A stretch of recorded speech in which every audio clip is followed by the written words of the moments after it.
Hello, my name's Heidi. Welcome to Heady Remarks. It's 12/12/21. I don't really know what I was going to talk about today, so, I don't know. I just chose monsters, kind of, for fun and stuff. But just real quick, I'm just going to read this part that scared me from this book, The Exorcist. After sandwiches and coffee, Sharon showed Chris how to give an injection. The two main things, she explained, are to make sure that there aren't any air bubbles, and then you make sure that you haven't hit a vein. See, you aspirate a little like this, she was demonstrating, and see if there's blood in the syringe. For a time, Chris practiced the procedure on a grapefruit and seemed to grow proficient. Then at 9:28, the front doorbell rang. Willie answered. It was Carl. As he passed through the kitchen en route to his room, he nodded a good evening and remarked he'd forgotten to take his key. I can't believe it, Chris said to Sharon. That's the first time he's ever admitted a mistake. They passed the evening watching television in the study. At 11:46, Chris answered the phone, the young director of the second unit. He sounded grave. Have you heard the news yet, Chris? No, what? Well, it's bad. What is it? She asked. Burke's dead. He'd been drunk. He had stumbled. He had fallen down the steep flight of steps beside the house, fallen far to the bottom where a passing pedestrian on Elm Street watched as he tumbled into night without end. A broken neck. This bloody, crumpled scene, his last. As the telephone fell from Chris's fingers, she was silently weeping, standing unsteadily. Sharon ran and caught her, supported her, hung up the phone and led her to the sofa. Burke's dead, Chris sobbed. Oh my God, gasped Sharon. What happened? But Chris could not speak yet. She wept. Then later they talked. For hours, they talked. Chris drank, reminisced about Dennings. Now laughed. Now cried. Sorry, I didn't mean to go back. Whatever. Oh my God, she kept sighing. Poor Burke. Poor Burke. Her dream of death kept coming back to her. At a little past 5 a.m, Chris was standing moodily behind the bar, her elbows propped, head lowered, eyes sad. She was waiting for Sharon to return from the kitchen with a tray of ice. She heard her coming. I still can't believe it, Sharon was sighing as she entered the study. Chris looked up and froze, gliding spider-like, rapidly, close behind Sharon, her body arched backward in a bow with her head almost touching her feet, was Reagan, her tongue flicking quickly in and out of her mouth while she hissed sibilantly like a serpent. Sharon? Chris said numbly, still staring at Reagan. Sharon stopped. So did Reagan. Sharon turned and saw nothing, and then screamed as she felt Reagan's tongue snaking out at her ankle. Chris whitened. Call that doctor and get him out of bed. Get him now! Wherever Sharon moved, Reagan would follow. Okay, that was really long for... It was creepy. Anyway, nobody's watching right now anyway. So anyway, but that book's good. It's creepy. I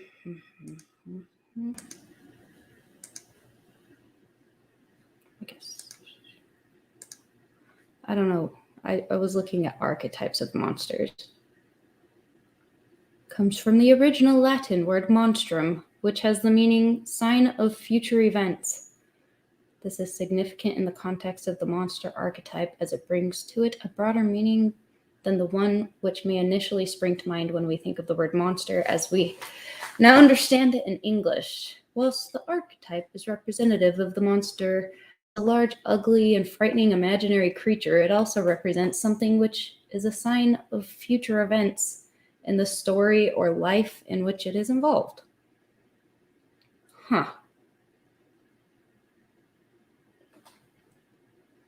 Usually physically ugly and also strong. However, whilst they possess physical strength, they are mentally weak. See that? I keep seeing that. I'm like, I don't know. A lot of my favorite monsters are actually kind of cunning. Like Michael Myers is smarter than your average slasher murderer movie guy. They usually display an arrogant and egotistical manner to the world and the people around them. I don't know about that. Ensuring that they are not popular with others and are shunned by the communities in which they live. I don't know. Frankenstein wasn't really like that. They are often greedy, their desire in life being focused around obtaining wealth or the possessions in life which they want. This can include coveting the company of the opposite sex and setting out to obtain it through any method or cost. Who wrote this? All of these qualities imbue the monster a scariness which others fear. As a result of all of this, they have come throughout the ages to connote evil, to represent the forces of darkness in the battle of good against evil. The beast. Is that like the werewolf? Ooh, the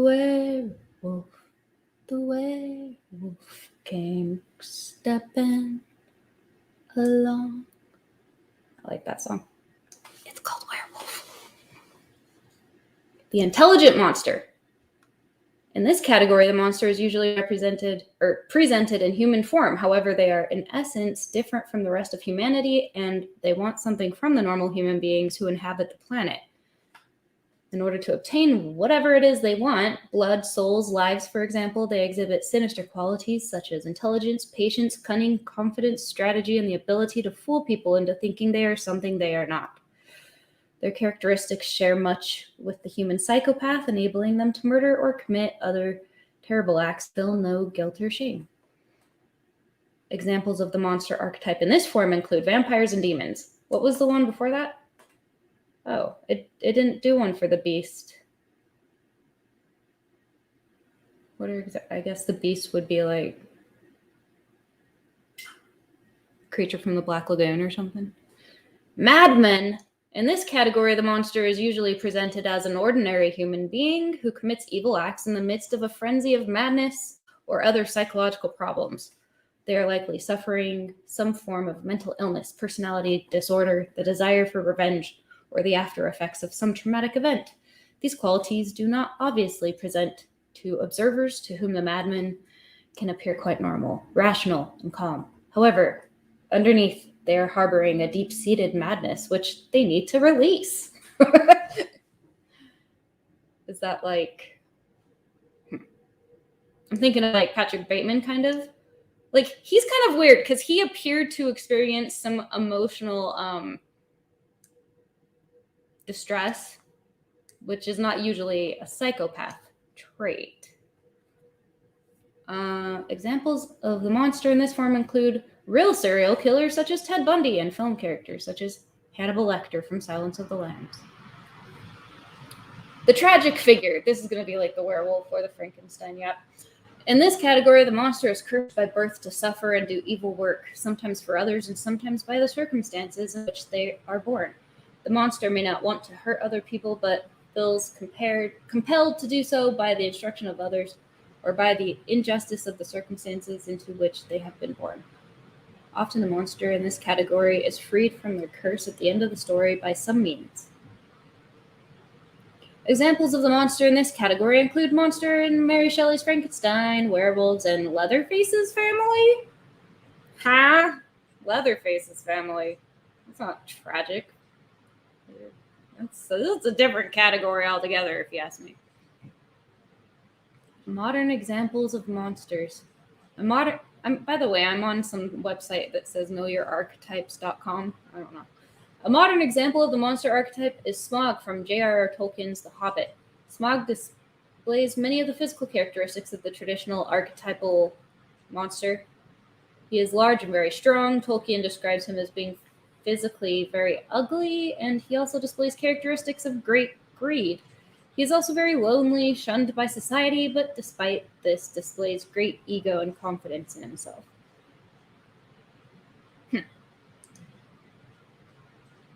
I like Frankenstein. It's funny, though, because in the book it was not described in this way. This is, like, not what he looked like.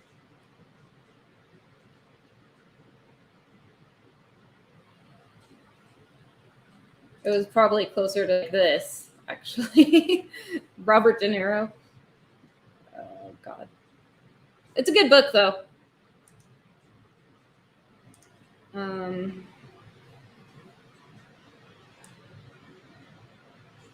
Or The Modern Prometheus, 1818 novel written by English author Mary Shelley Frankenstein tells the story of Victor Frankenstein, a young scientist who creates a sapient creature. What does sapient mean?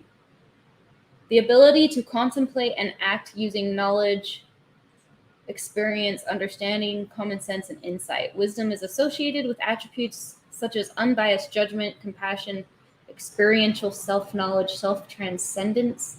Okay, interesting word. I know the word sentient, but I'm learning words. Sapient. In an unorthodox scientific experiment.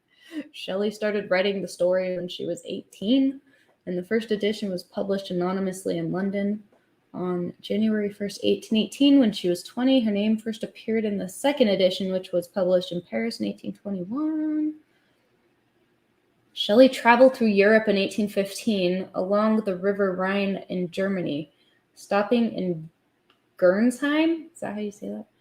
17 kilometers away from Frankenstein Castle, where 2 centuries before, an alchemist engaged in experiments. Oh, that's interesting. Jeez. She then journeyed to the region of Geneva, Switzerland, where much of the story takes place. Galvanism and occult ideas were topics of conversation among her companions, particularly her lover and future husband, Percy B. Shelley. That sounds kind of familiar. In 1816, Mary Percy and Lord Byron had a competition to see who could write the best horror story. After thinking for days, Shelley was inspired to write Frankenstein after imagining a scientist who created life and was horrified by what he had made. That's cool. I don't know. I like that. Though Frankenstein is infused with elements of the Gothic novel and the Romantic movement, Brian Aldiss has argued that it should be considered the first true science fiction story. In contrast to previous stories with fantastical elements resembling those of later science fiction, Aldiss states that the central character makes a deliberate decision and turns to modern experiments in the laboratory to achieve fantastic results. The novel has had a considerable influence on literature and popular culture, spawned a complete genre of horror stories, films, and plays. Since the publication of the novel, the name Frankenstein has often been used to erroneously refer to the monster rather than his creator/father. Yeah, that's true. It's probably annoying. I always want to correct people. I'm like, you mean Frankenstein's monster. Okay, moving on to Dracula, I guess. See, I don't really know what I'm doing. I'm just... He's supposed to be based on Vlad the Impiller. Written by Bram Stoker, published in 1897, an epistolary novel.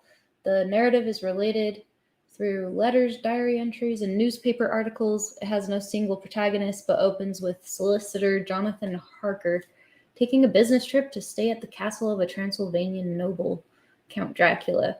Harker escapes the castle after discovering that Dracula is a vampire. And the Count moves to England and plagues the seaside town of Whitby. A small group led by Abraham Van Helsing hunt Dracula and, in the end, kill him. Dracula was mostly written in the 1890s. Stoker produced over 100 pages of notes for the novel, drawing extensively from Transylvanian folklore and history. Some scholars have suggested that the character of Dracula was inspired by historical figures like the Wallachian prince, Vlad the Impiller, or the Countess Elizabeth Bathory. I pulled her up too on a different tab. I want to talk about her. But there is widespread disagreement. Okay, Stoker's notes mention neither figure. He found the name Dracula in a Whitby public library while holidaying there, picking it because he thought it meant devil in Romanian. Following its publication, Dracula was positively received by reviewers who pointed to its effective use of horror. In contrast, reviewers who wrote negatively of the novel regarded it as excessively frightening. Comparisons to other works of Gothic fiction were common, including its structural similarity to Wilkie Collins' The Woman in White, 1859. In the past, I haven't read that. In the past century, Dracula has been situated as a piece of Gothic fiction. Modern scholars explore the novel within its historical context the Victorian era and discuss its depiction of gender roles, sexuality, and race. Okay. Dracula is one of the most famous pieces of English literature. Many of the book's characters have entered popular culture as archetypal versions of their characters. For example, Count Dracula as the quintessential vampire, and Abraham Van Helsing as an iconic vampire hunter. The novel, which is the public domain, it's in the public domain, has been adapted for film over 30 times, and its characters have made numerous appearances in virtually all media.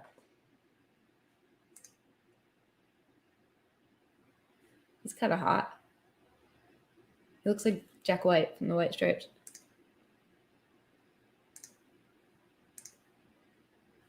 Huh. Okay. Christopher Lee.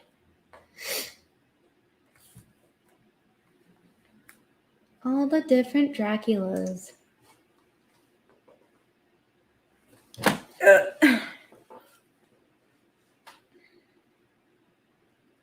I remember watching this as a kid, Dead and Loving It, the comedy, and I was like really bored. I mean, I thought it was stupid and I was embarrassed. Okay, Nosferatu. I did pull him up too. But first, Vlad the Impiller. In full, Vlad the Third Dracula, or Romanian Vlad the Third Dracula, also called Vlad the Third or Romanian Vlad Tepes. Probably saying everything wrong. Born 1431, Sighisoara, Transylvania, now in Romania. Died 1476, north of present-day Bucharest, Romania. Voivode, military governor or prince of Wallachia. I'm sorry, I don't know how to say these words. Wallachia, whose cruel methods of punishing his enemies gained notoriety in 15th century Europe. Some in the scholarly community have suggested that Bram Stoker's Dracula character was based on Vlad. So I guess we don't know that for sure. Oh, jeez. Ew. Vlad was the second of 4 brothers born into the noble family of Vlad II Dracul. His sobriquet, Dracula, meaning son of Dracul, was derived from the Latin Draco, dragon, after his father's induction into the Order of the Dragon, created by Holy Roman Emperor Sigismund for the defense of Christian Europe against the Ottoman Empire. Vlad moved to Targoviste, Wallachia in 1436 when his father assumed leadership of the Wallachian, I don't know these words, Voivodate Principality. In 1442, Vlad and his younger brother were sent to the court of Ottoman Sultan Murad II as collateral to assure the Sultan that their father, in a reversal of his previous position, would support Ottoman policies. Vlad returned in 1448, having been informed of the assassination of his father and elder brother at the hands of Wallachian boyars, nobles, the year before.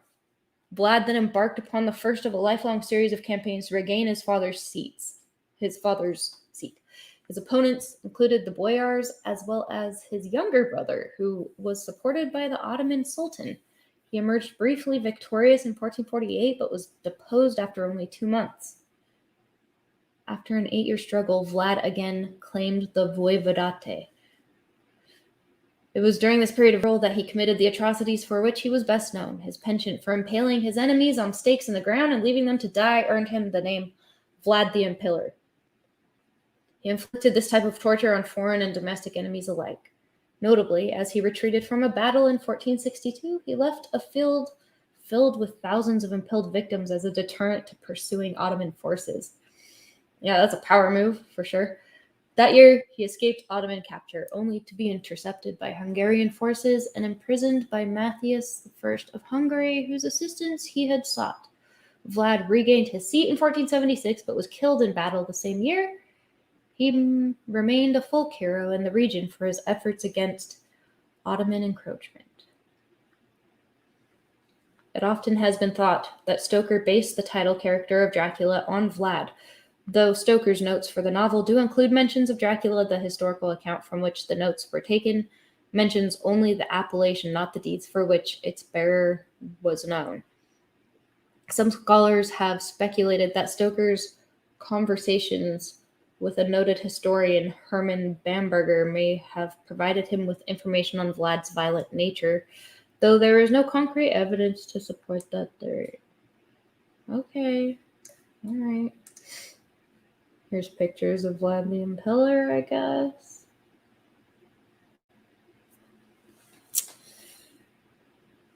I don't know if this is working. There's like a little picture of my connection is unstable. If you're on Wi-Fi, try plugging in your router or moving closer to it. Shit.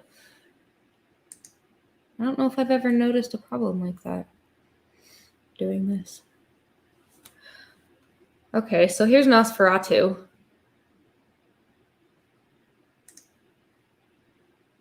He's more of a ugly, monster-y kind of guy. That's an interesting one.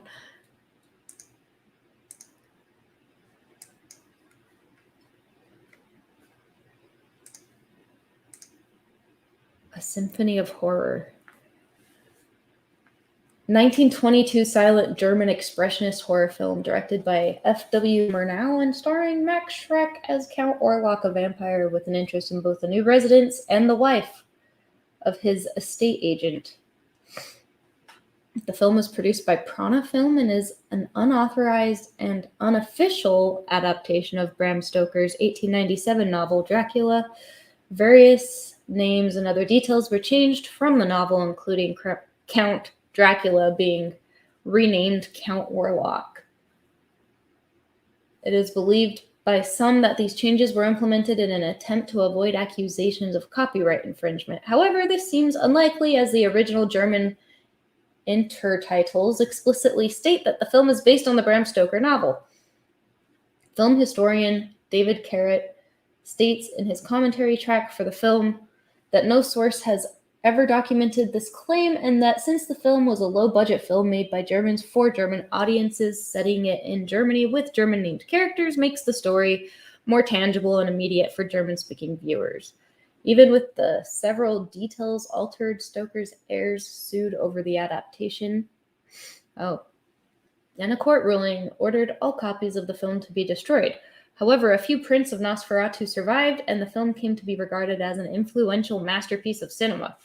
Weird. I didn't really know that whole backstory there. Moving right along. Oh yeah, I pulled up Svengali at one point. I haven't read that book yet. It's called Trilby. It's called the novel Trilby, which was first published in 1894 by George du Maurier. Svengali is a man who seduces, dominates, and exploits Trilby, a young Irish girl, and makes her into a famous singer. Okay, so the book's named after the girl. Interesting. Oh, Freddy. I pulled up Freddy. There was a cool article I wanted to show. The terrifying true story that inspired A Nightmare on Elm Street. Among the likes of Halloween and Friday the 13th, Wes Craven's 1984 film A Nightmare on Elm Street is a notorious slasher film that's been the basis of a multitude of sequels, reboots, and tie-in media. The franchise's success is thanks heavily to the surprisingly creative and iconic visage of Freddy Krueger, nicknamed the Son of 100 Maniacs, or the Springwood Slasher, throughout the films. But where did Wes Craven come up with the idea for Freddy Krueger? It turns out the inspiration for the murderous and nightmarish villain is a lot more real than you'd expect. Wes Craven unveiled long ago that the inspiration for Freddy Krueger came from a newspaper story a decade before A Nightmare on Elm Street would be produced.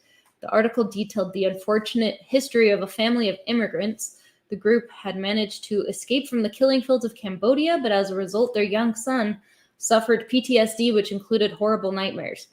Their dreams were so bad that their son ended up no longer sleeping at all, and he decided to stay awake in an attempt to escape having the same recurring nightmare. But eventually the stress had become too much, forcing him to eventually fall asleep. It wasn't long before his parents could hear him screaming in his room. but by the time they arrived, it was too late. The boy was found dead in his bed? Weird. It's got that picture again about connection being unstable. Well, shoot.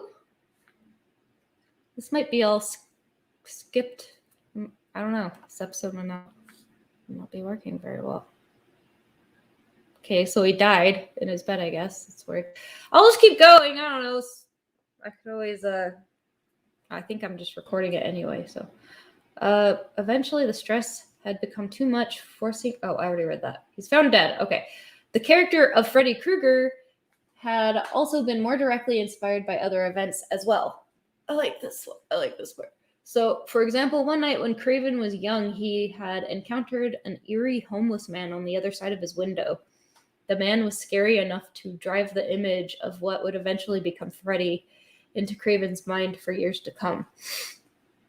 And for the name, Fred Krueger was the name of a childhood bully Craven encountered. In fact, the bully's name was also used as the basis for a character named Krug, the antagonist played by David Hess in Wes Craven's The Last House on the Left. It goes to show just what a little creativity can do with some old memories. While Wes Craven is no longer with us today, his legacy will live on in the powerful films he helped create and the ideas they popularized. Yeah, I found him very creepy as a child, and then that sort of takes me, because I also heard him be compared to the Pied Piper of Hamelin, which is an interesting, so we're still kind of talking about monsters and villains, right? I don't know. Wait, did I just see a poem by Robert Browning? What do you mean? Should I read that? Hamlin's Town in Brunswick, by famous Hanover City. The river Weser, deep and wide, washes its wall on the southern side. A pleasanter spot you never spied. But when begins my ditty? Almost 500 years ago, to see the townsfolk suffer so from vermin was a pity. Rats! They fought the dogs and killed the cats and bit the babies in the cradles, and eat the cheeses out of the vats and licked the soup from the cook's own ladles. Split open the keg of salted sprats, made nests inside men's Sunday hats. By drowning their speaking, with shrieking and squeaking and 50 different sharps and flats. At last the people in a body to the town hall came flocking. 'Tis clear, cried they, our mayor's a naughty, and as for our corporation, shocking. To think we buy gowns lined with ermine, for dolts that can't or won't determine what's like to rid us of our vermin. Rouse up, sirs! Give your brains a racking to find the remedy we're lacking, or sure as fate will send you packing. At this, the mayor and corporation quaked with a mighty consternation. An hour they sate in council. At length, the mayor broke silence. For a guilder, I'd my ermine gown sell. I wish I were a mile hence. It's easy to bid one. What the hell? It's easy to bid one rack one's brain. I'm sure my poor head aches again. I've scratched it so, and all in vain. Oh, for a trap, a trap, a trap. Just as he said this, what should hap at the chamber door but a gentle tap? Bless us, cried the mayor, what's that? With the corporation as he sate, looking little through wondrous fat, only a scraping of shoes on the mat. Anything like the sound of a rat makes my heart go pit-a-pat. Come in, the mayor cried, looking bigger, and in did come the strangest figure. His queer long coat from hill to head was half of yellow and half of red, and he himself was tall and thin, with sharp blue eyes, each like a pin, and light loose hair, yet swarthy skin, no tuft on cheek nor beard on chin, but lips for smiles went out and in. There was no guessing his kith and kin. And nobody could enough admire the tall man and his quaint attire. Quoth one, it's as my great-grandsire, starting up at the trump of doom's tone, he had walked this way from his painted tombstone. Okay, what the hell? He advanced to the council table and, please, your honor, said he, I'm able, by means of a secret charm to draw all creatures living beneath the sun, that creep or swim or fly or run after me so as you never saw, and I chiefly use my charm on creatures that do people harm, the mole and toad and newt and viper, and people call me the Pied Piper. And here they noticed around his neck a scarf of red and yellow stripe, to match with his coat of the same of the self-same check, and at the scarf's end hung a pipe, and his fingers, they noticed, were ever straying, as if impatient to be playing upon this pipe, as low it dangled over his vesture, so old-fangled. Yet said he, poor piper as I am, in Tartary I freed the Cham. Last June from his huge swarm of gnats I eased in Asia the Nizam of a monstrous brood of vampire bats. And as for what your brain bewilders, if I can rid your town of rats, will you give me 1,000 guilders? 1? 50,000, was the exclamation of the astonished mayor and corporation. Into the street the piper stepped, smiling first a little smile, as if he knew what magic slept in his quiet pipe the while. Then, like a musical adept, to blow the pipe his lips he wrinkled, and green and blue his sharp eyes twinkled, like a candle flame where salt is sprinkled. And ere 3 shrill notes the pipe uttered, you heard as if an army muttered, and the muttering grew to a grumbling, and the grumbling grew to a mighty rumbling, and out of the houses the rats came tumbling, great rats, small rats, lean rats, brawny rats, brown rats, black rats, gray rats, tawny rats, grave old plotters, gay young friskers, fathers, mothers, uncles, cousins, cocking tails, and pricking whiskers. What am I doing? Families by tens and dozens, brothers, sisters, husbands, wives, followed the piper for their lives. From street to street he piped, advancing, and step for step they followed, dancing, until they came to the river Weser, wherein all plunged and perished, save one who, stout as Julius Caesar, swam across and lived to carry, as he the manuscript he cherished, to Ratland home his commentary, which was at the first shrill notes of the pipe. I heard a sound as of scraping tripe and putting apples wondrous ripe into a cider press's gripe, and a moving away of pickled tub boards, and a leaving a jar of conserve cupboards, and a drawing the corks of train oil flasks, and a breaking the hoops of butter casks. And I'm lost. I don't want to do this anymore. How long is this? I regret starting that.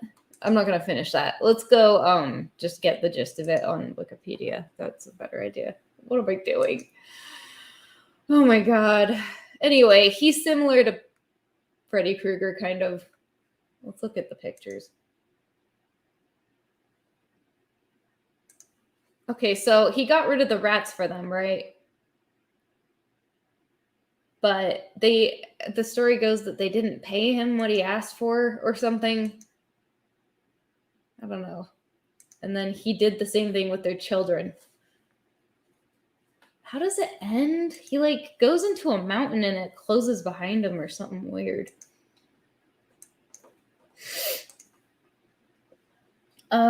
Title character of a legend from the town of Hamelin, Lower Saxony, Germany.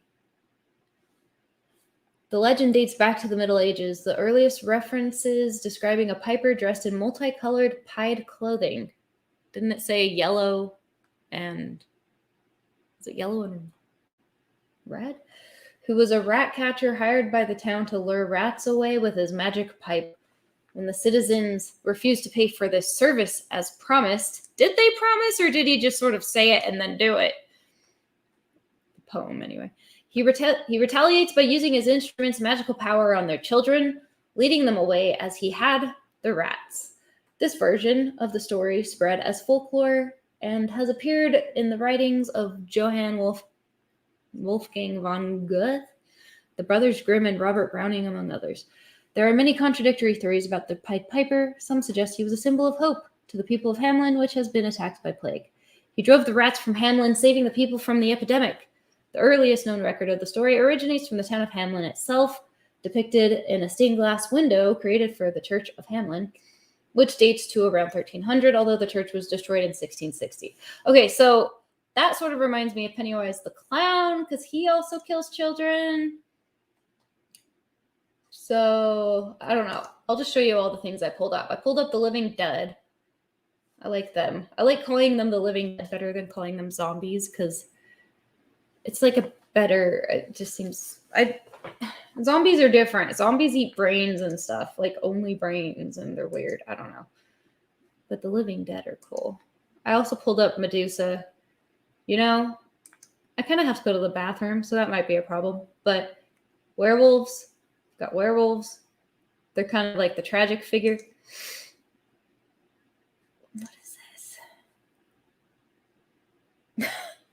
Interesting. Jeez. I drank a bunch of tea. Hold on. What was that?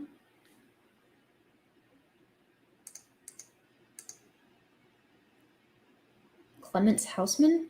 Is that like the original book? There's Elizabeth Bathory. Oh, Michael Myers, my favorite. Creature from the Black Lagoon. So I kind of want to play something while I run to the bathroom. Slender Man, kind of stupid. I never got into Slender Man because it's like after my childhood. But King Kong. Okay, so I'm just gonna like play this for a minute and run to the bathroom. So just dang it. Yeah, sure. I'm gonna pull this out.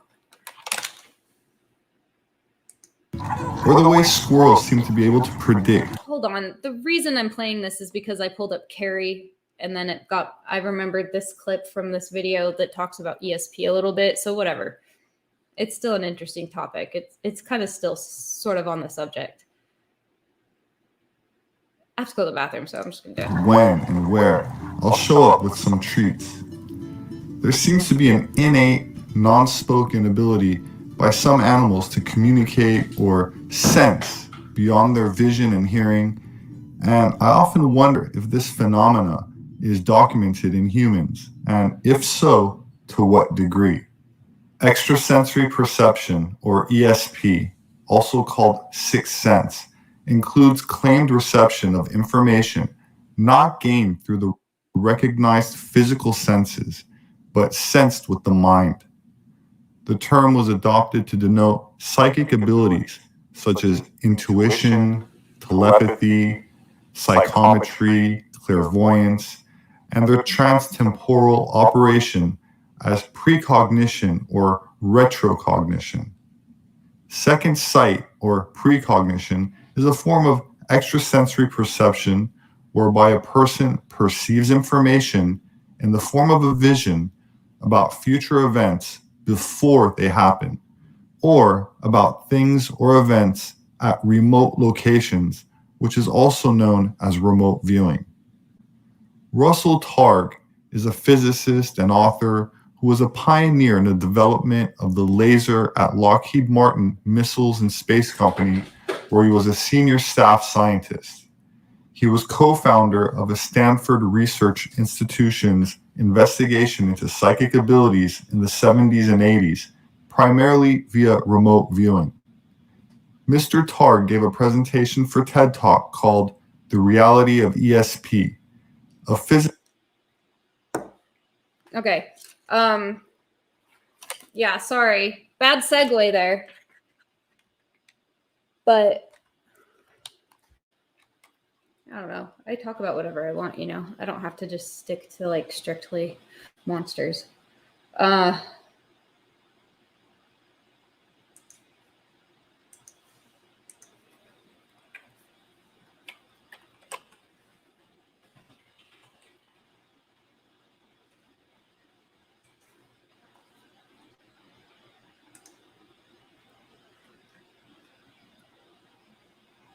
Online ESP test. This guy that it was just okay. I'll just keep playing that for a minute because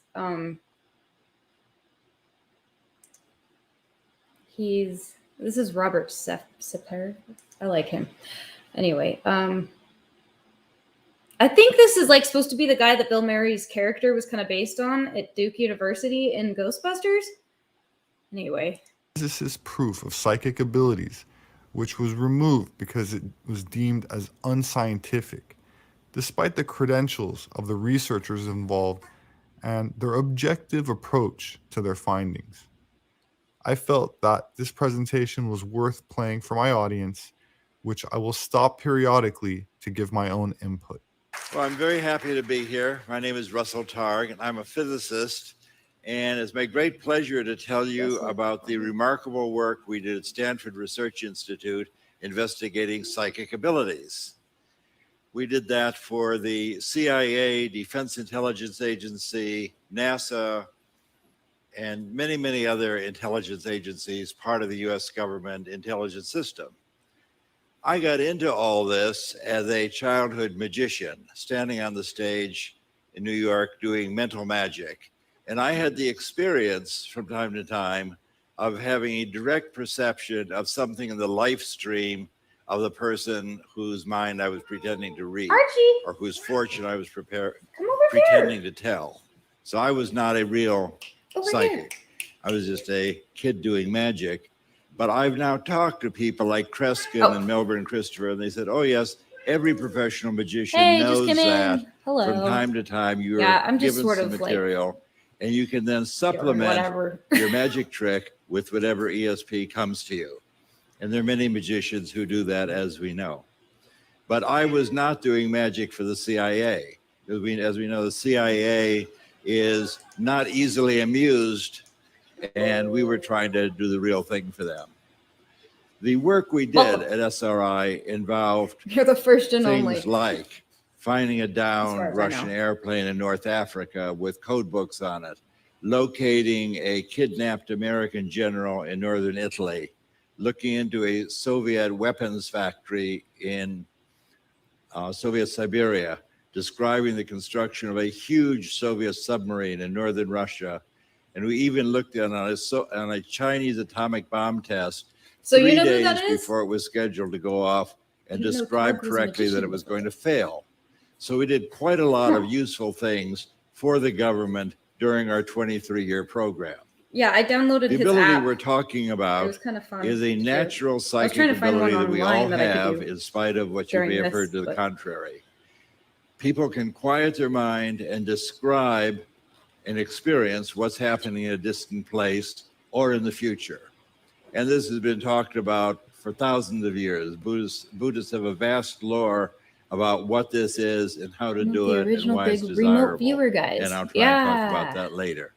The ability allows you to quiet your mind and describe and experience what's happening in the future. I was talking about monsters, And but you then I got sort of Can sidetracked. do that It's because independent of the distance. of Carrie The most by Stephen interesting King. thing that we found as physicists an OG. is that it's no harder to describe what's happening in Soviet Siberia 6,000 miles away than it is for you to describe the funny object I have in my pocket.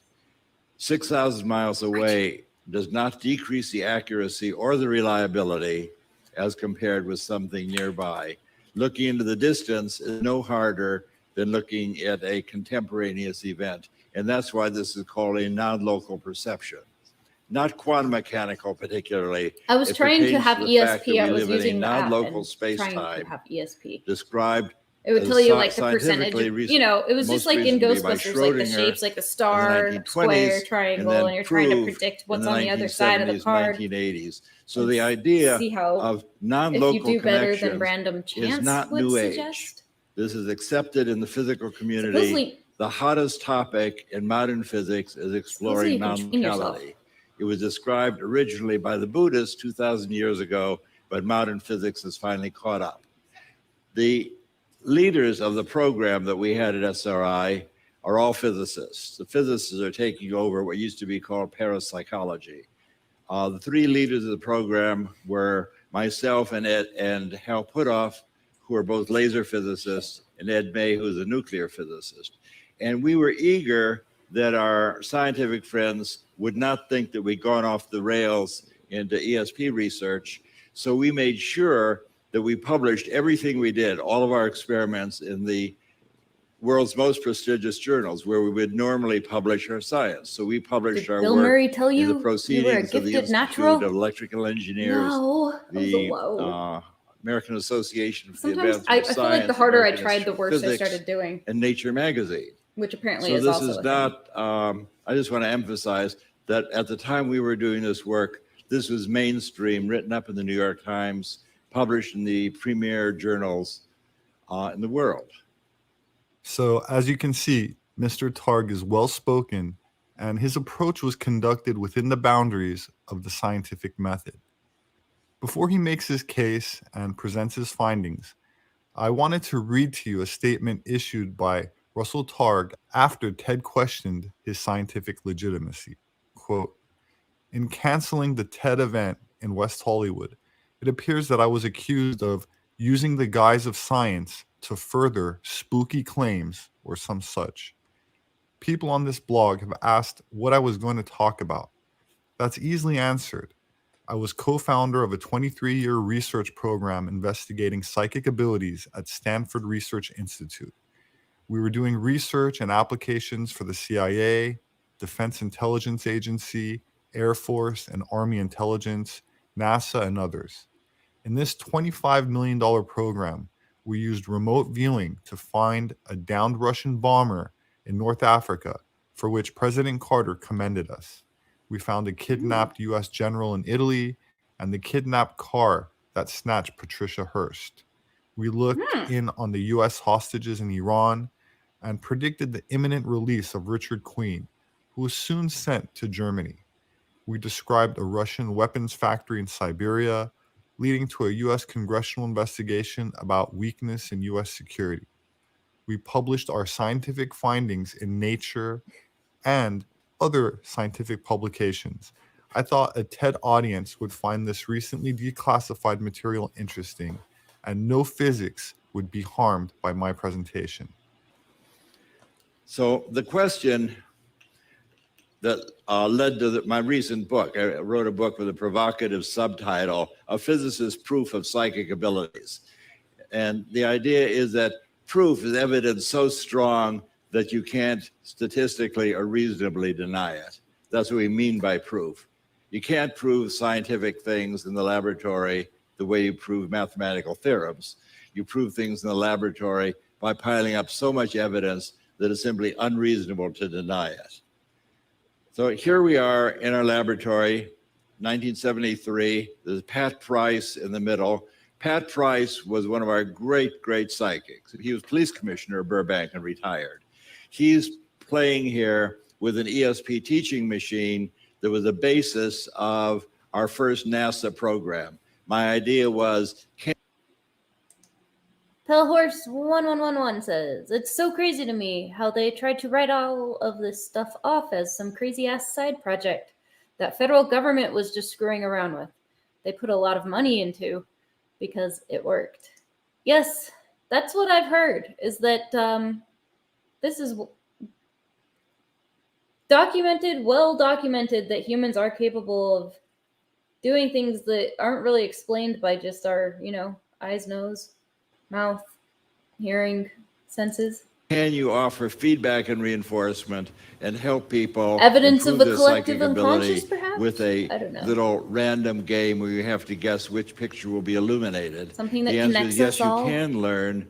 And the great good news for you today is that game is now available as a free application for your iPhone. So I posted that What's it called? as a little gift. It's called ESP Trainer. And you can just Hold on. But do you have it on the internet is the question.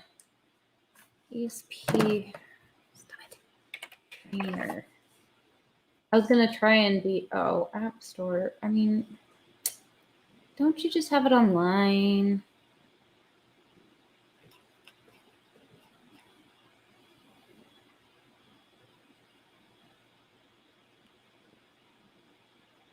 Can't you just have it online? ESP Trainer online. Is this it? Begin. When you click start, a hidden photo will be transmitted. Use the time to gain psychic impressions about this photo. Okay. A hidden photo will be transmitted? Use the time to gain psychic impressions about this photo. Okay. Try to form impressions about the photo being transmitted. Okay. I'm just going with my first thoughts. I'm thinking of hills. I'm almost like, I don't know if I'm being psychic or not, or just making up things. Almost like Mario Brothers, kind of hills and trees. Cartoonish, landscapey. Very round hills. Am I doing it? With at least one tree? Now what? Click continue to view the 4 possible target photos. Okay. None of those really look like what I was describing. Rank the photos in terms of which you think may be the target photo. Okay, I'll go 4th, 3rd, 2nd, 1st. Confirm. The actual photo now shown was your first choice. Wow! You guys, I'm psychic! Right? I did it. That was clairvoyance. What about telepathy? Practice and test your clairvoyance and telepathy. Choose a procedure, then click begin. When you click start, the sender should transmit the displayed photo telepathically to the receiver. Okay. Transmit this photo telepathically to the receiver. Oh, never mind. I don't have a receiver. Unless I'm supposed to imagine it. I don't understand what's going on. Okay, never mind. This is stupid. Sorry. Moving on. Go back to this. Sorry. That was kind of fun, though. Just download it and have it on your iPhone. It'll ring a bell when you get the right answer and show you a pretty picture. So that's Pat Price. Hills, that's Price pretty good. was an extraordinary psychic. Mine He were lived in a round, psychic though. bubble. He was an inspiration for me as to what ESP looks like in an evolved person. We were once called by the Berkeley Police Department, where Patricia Hearst was kidnapped. And they said, we're so desperate, can you help us with your ESP program? It shows how desperate they were.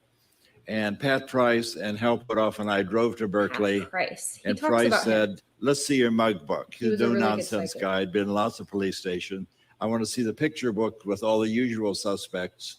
He turned the page, page after page, and said, that's the guy. That's the ringleader. And he put his finger on Donald DeVries, who was indeed the ringleader. It was extraordinary. But they learned that only 2 weeks later. The police said, well, can you tell us something right now that'll help us? And Price said, would you like to know where the kidnapped car is? And they said, you're kidding. He said, well, so if you drive about 50 miles north on Bayshore Free on Highway 101, the kidnapped car is a white station wagon. It's on the right, parked by a diner across from 2 large white gas storage cylinders in the pedestrian overpass across the freeway. This reminds me And of one of the X-Files detectives episode. said, well, I know where that is. Beyond That's the on Sea, my way it's to my called. home in Vallejo. 20 minutes later, they had found the car, and there are still cartridges rolling around in the floor of the car. That's as close to magic as I've ever seen in my 20 years in the laboratory. And the other folks there are Bob Monroe, who wrote about journeys out of the body, how to go from remote viewing to an out-of-body experience, but that's outside our schedule for today. Bob Monroe was most famous for founding the Monroe Institute, which conducted research into altered consciousness based on his 1971 book called Journeys Out of Body, and is credited with popularizing the term out-of-body experience. An out-of-body experience is a phenomena which a person seems Totally to perceive changed the the world subject from a location mid-episode. outside of their physical body. Which episode is that? Astral Oh, yeah, it's projection called Beyond or the Sea. It's astral in like travel season 3 is of a the similar X-Files, I term think. used to describe a willful out-of-body experience, or OBE, that assumes the existence of a soul or consciousness called an astral body, that's separate from the physical body and capable of perceiving or traveling outside of it throughout the universe. Wish I Mr. could do Monroe's that. techniques used to induce a proper state of consciousness indicative to out-of-body experiences or perceptions revolve around a degree of sensory deprivation while being exposed to binaural audio stimulation. which means playing different sound patterns into each ear, resulting in a unified focus of the right and left hemisphere synchronized into a theta brain wave state. Ultimately, with the subject being allegedly able to escape the restrictions of time and space. I want to escape the A recently restrictions of time and space. declassified 1983 CIA report on the Monroe Did you like the Institute new technique FL stuff they did a called few years the back? Gateway Experience. I did. It was okay. They had a funny episode. I thought it was interesting to get back into that world after realizing some of the insane things going on in real life. But at the same time, I have this weird sort of like paranoia that the X-Files was made just to like almost like, I don't know, mock conspiracy theorists almost, but not really. I don't know. I love the X-Files. It's like one of my favorite TV shows of all time, for sure, top 5. And they still got it. You know, it was like that last movie they made wasn't the best, but I don't know. They should make more, but I love the X-Files. So I thought it was all right. There's that episode where Mulder does shrooms. It was playing like Tom Waits and he goes country dancing or something. He goes like line dancing, square dancing. It was funny. I love Mulder. I love Scully too. There was that whole episode that was all silent where they're like in a weird motorized like AI restaurant the whole episode, and that one was kind of fun too. I don't know. There was a lot more silly episodes, it was a lot more serious. But sometimes I kind of like it being less serious, but they've got more serious ones back in the day. I always think about how they would do that thing to Mulder where they would try to make him fall for some sort of hoax to make him look stupid in order to discredit the rest of his work. Kind of reminds me of like Q, you know, nowadays. That episode cracked me up. Yeah, that was a good one. I only got into it later after it was over. I loved it when it was on. I would watch it every Sunday. It was like 7 or 8 p.m., I forget, but it was every Sunday and on Fox, and I was like 14.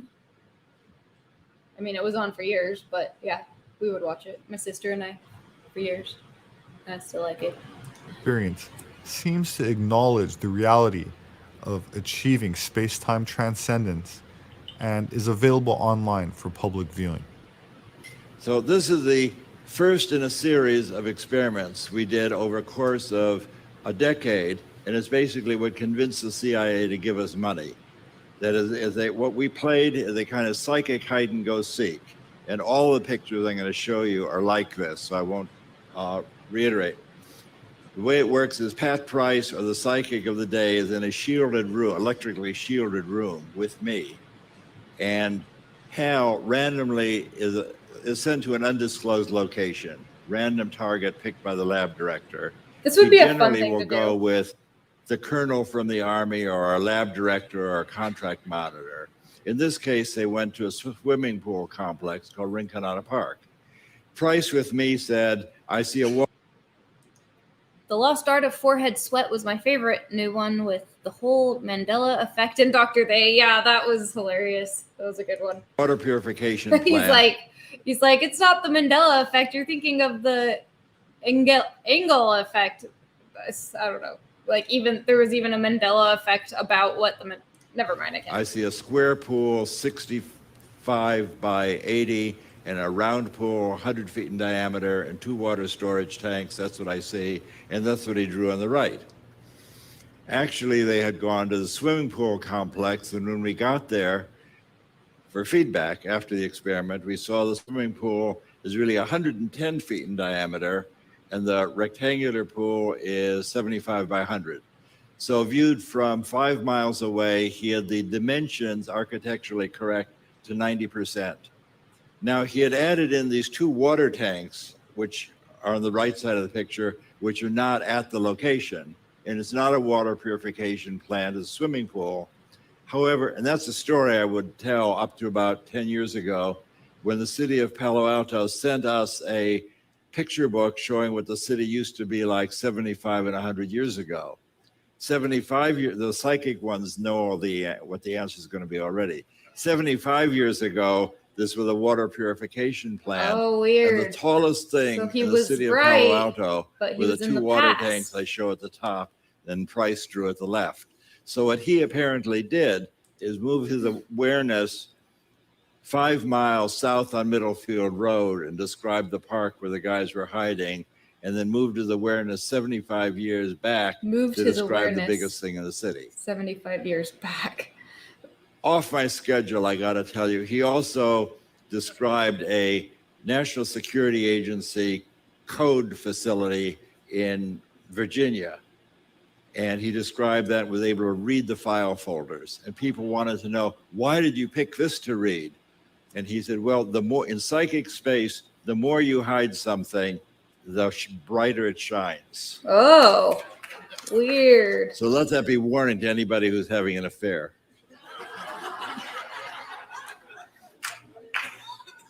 So the demonstration of ability test that we had from the CIA, John McMahon, who's head of the CIA, said to us, you guys are wasting your time looking at swimming pools and churches.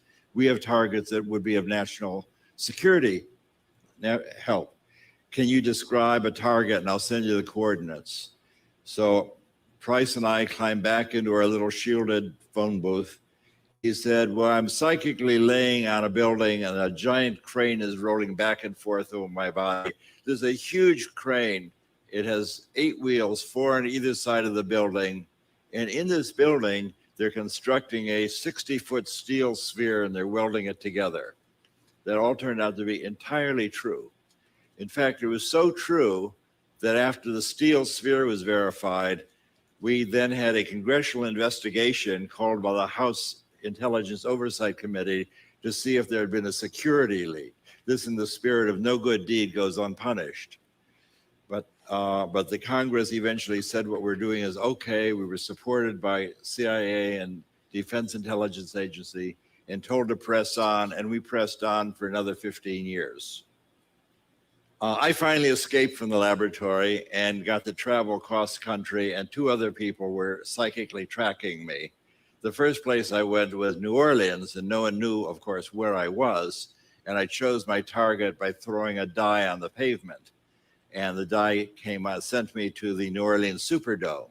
So I was standing in front of the Superdome, recording my coordinates. This is noon. This is Russell Targ. I'm standing in front of the Superdome. It looks like a flying saucer shining in the sun. Bad thing to say. Back in the laboratory, my friend, another physicist, Gary Langford, very psychic, straight up physicist, was working with Elizabeth Rauscher, who interviewed him. She's another physicist. All these people are professional physicists interested in psychic stuff. Gary said, well, I have a clear picture of a circular building. It looks like a giant UFO. Do you think? So I remember reading a long time ago that, is there like a,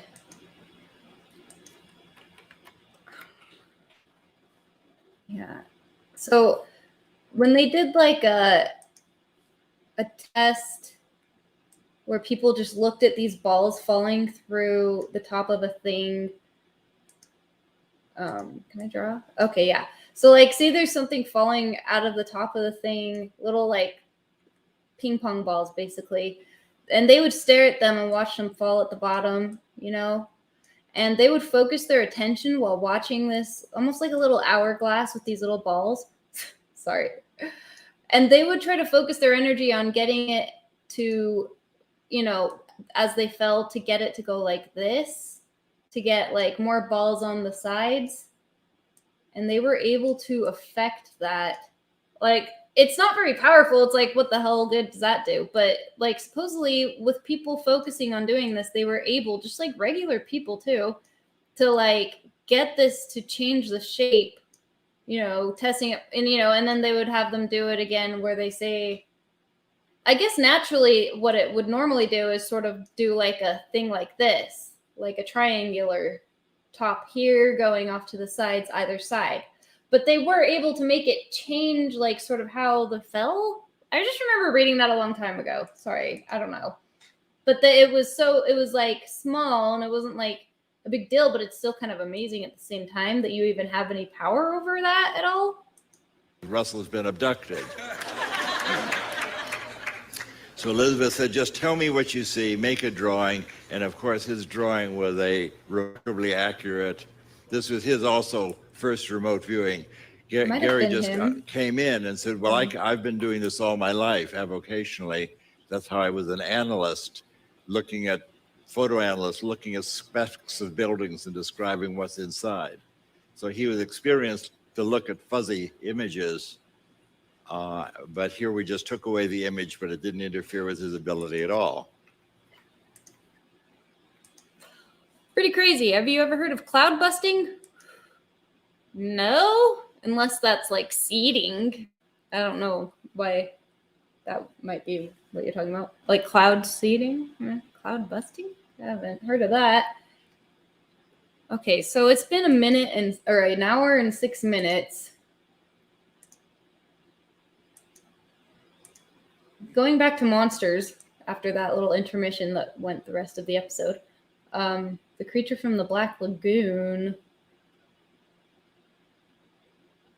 The plot is a geology expedition in the Amazon and covers fossilized evidence from the Devonian period of a link between land and sea animals in the form of a skeletal hand with webbed fingers.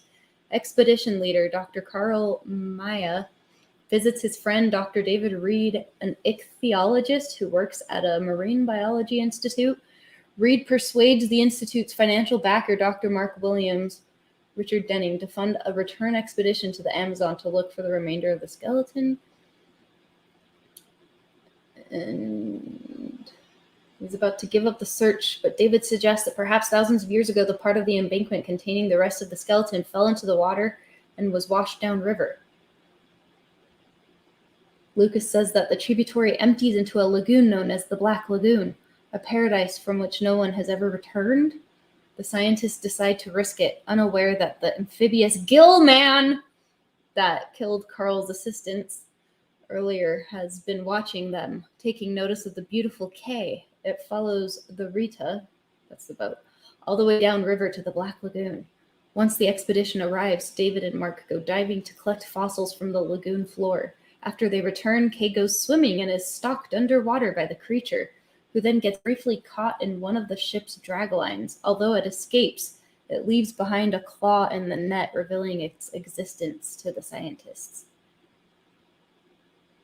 Subsequent encounters with the Gill Man claim the lives of 2 of Lucas's crew members before the Gill Man is captured and locked in a cage on board the Rita.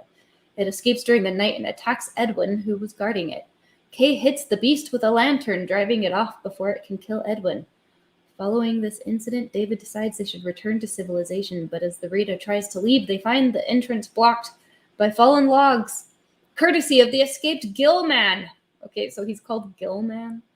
While the others attempt to remove the logs, Mark is mauled to death, trying to capture the creature single-handedly underwater. The creature then abducts Kay and takes her to his cavern lair. David, Lucas, and Carl give chase to save her.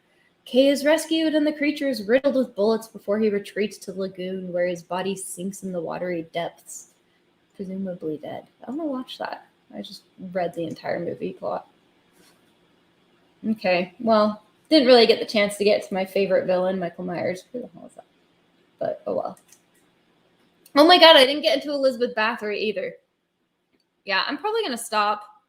I want to meet the Gill Man.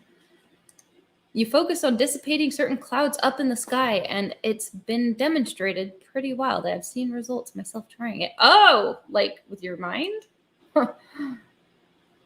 Interesting. Well, this isn't very long, is it? I think it is longer, actually. Hold on. Oh, yeah, it's like a whole thing. I could do a whole episode on Elizabeth Bathory someday anyway, probably. Weirdo. Yeah, this was just sort of a thrown together thing for fun and stuff. Werewolf!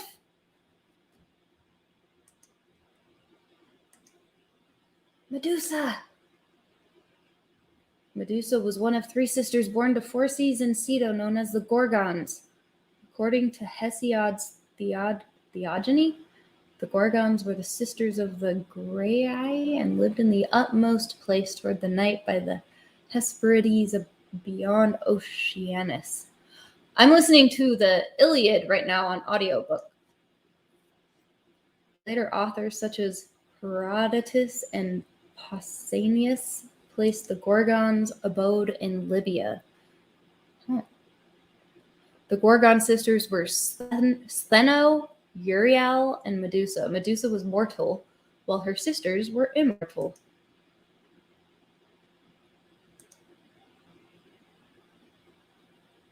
Huh. Her eyes are like little moons. Oh, okay. Medusa.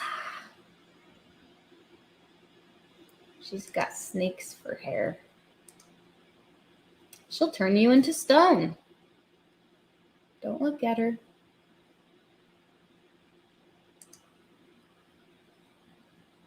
It's a cool monster. I like it.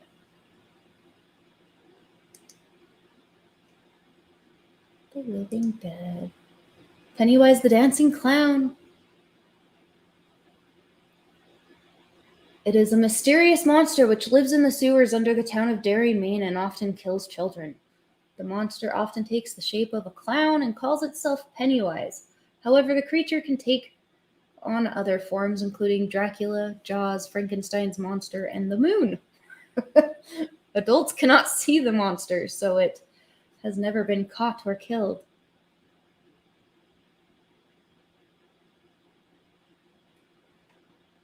Archie.